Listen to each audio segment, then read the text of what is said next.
Merci Madame la maire. Monsieur le préfet de police, chers collègues, nous examinons aujourd'hui le budget spécial de la préfecture de police de Paris. Un budget spécial du fait de la situation exceptionnelle et institutionnelle exceptionnelle que représente la préfecture de police, mais spécial aussi, une fois encore, en cette année, à cause de la crise sanitaire et sociale. C'est un budget de crise pour la ville que nous avons débattu préalablement, mais concernant la préfecture de police, la nature même de ses missions fait de chacun de ces budgets un budget de crise. Une succession de crises à laquelle la préfecture de police peine à répondre, à une notable exception près. Je parle bien entendu de la brigade des sapeurs-pompiers de Paris. Le budget de la brigade représente 71%, un peu plus, du budget spécial. Et au-delà de l'effort financier conséquent, c'est aussi l'occasion pour nous de remercier l'ensemble des femmes et des hommes qui s'engagent pour nous protéger.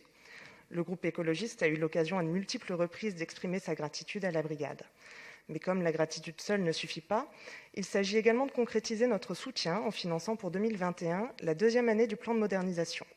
Améliorer les conditions de vie et d'exercice des pompiers était devenu une véritable urgence. Nous pouvons être fiers des avancées en la matière.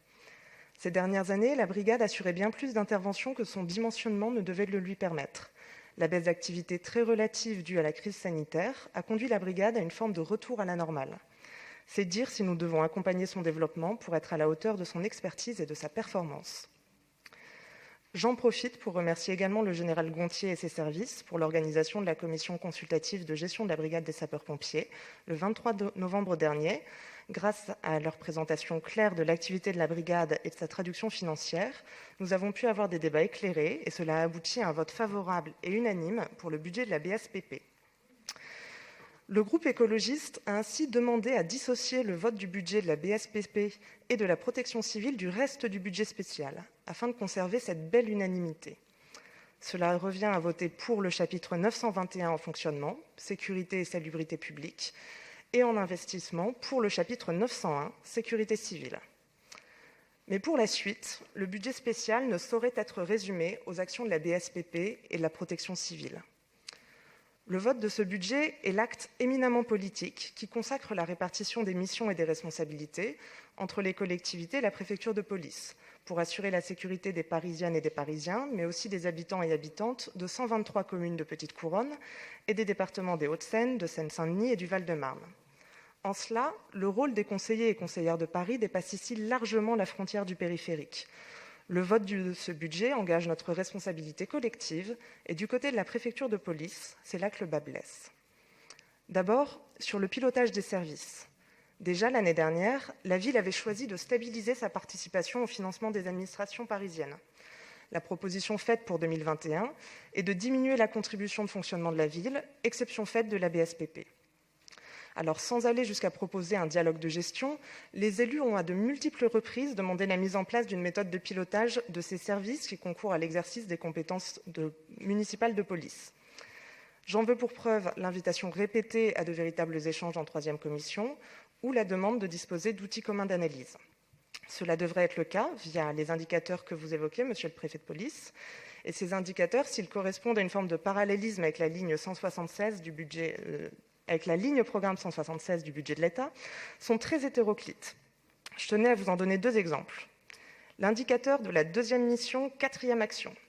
On découvre ainsi que le nombre de dossiers de dissolution d'associations permet d'évaluer l'amélioration de la qualité de service aux usagers.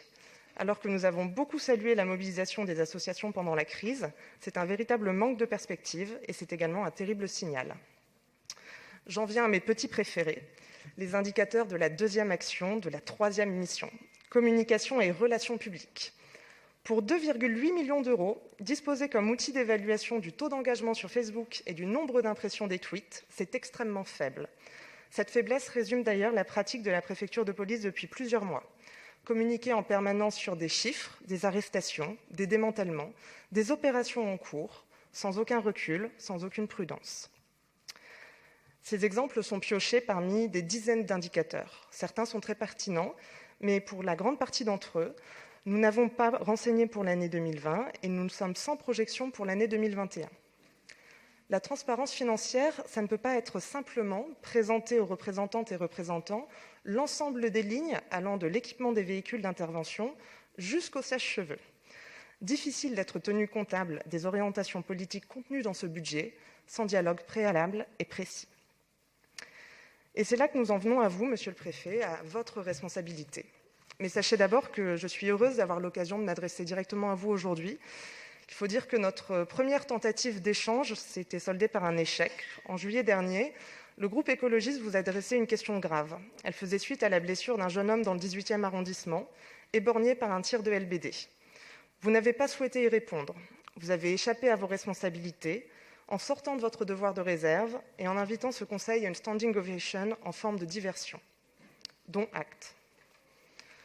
En 1872, Arthur Rand déclarait à la préfecture de police « On regarde passer les préfets avec une parfaite sérénité d'âme, parce qu'on sait qu'ils ne changent rien au fond des choses. » C'est pourtant avec inquiétude que nous vous avons vu arriver à la préfecture de police. Une inquiétude nourrie des expériences passées, de l'analyse de la stratégie de maintien de l'ordre que vous avez déployée à Bordeaux, par exemple. Car les choses changent quand vous arrivez. On peut caractériser ces changements, c'est la réaction. Quelques exemples encore.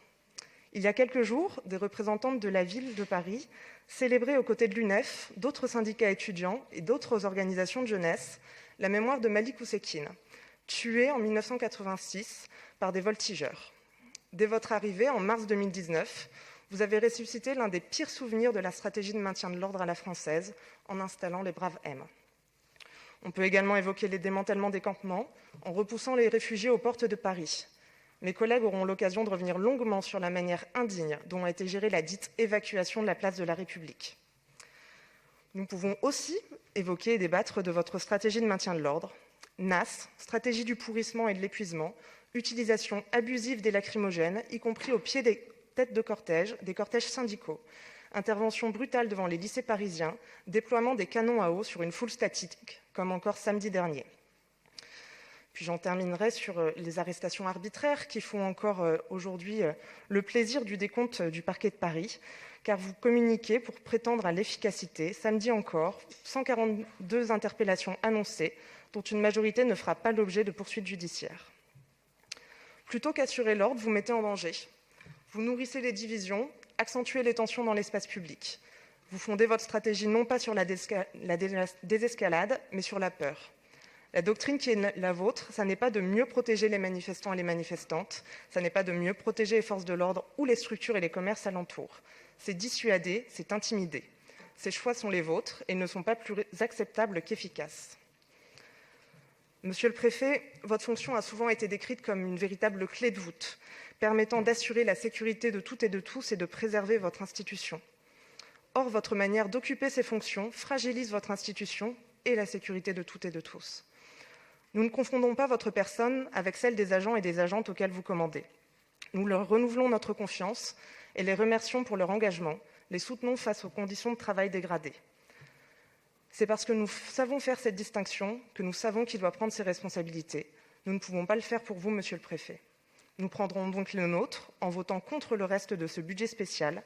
Nous ne vous faisons pas confiance pour assurer la sécurité de la population, pas plus que celle de vos agents et agentes. C'est pour ça que nous espérons et nous nous mobilisons pour que vous soyez bientôt remerciés d'une toute autre manière.